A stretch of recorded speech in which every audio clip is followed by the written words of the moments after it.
What's poppin', people? It's Dante. Got a sort of nerdy tech topic in terms of photography today. JPEG versus RAW, or RAW versus JPEG, right? I've used RAW files for many years. You know, it got the job done. It was basically just the way that I've learned to photograph, and I never switched up.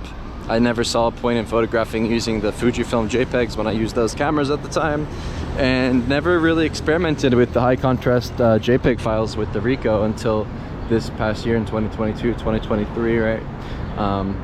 Yeah, it's new for me, but I believe that it's superior because at the end of the day, these RAW files are so clunky, they're so big, import times take a fucking drag. I remember sitting in my hotel rooms in India importing these files where I would shoot for 1,000 pictures plus a day.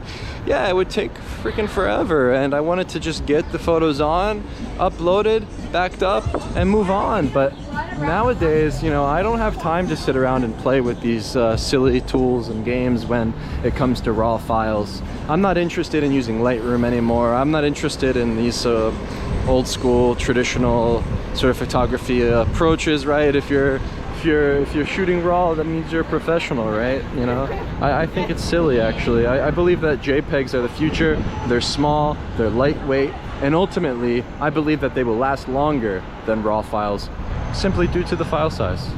Not to mention, you get an insanely beautiful aesthetic photograph straight out of camera, no processing, no bullshit needed, from the Ricoh GR using the high contrast black and white cranked to the max.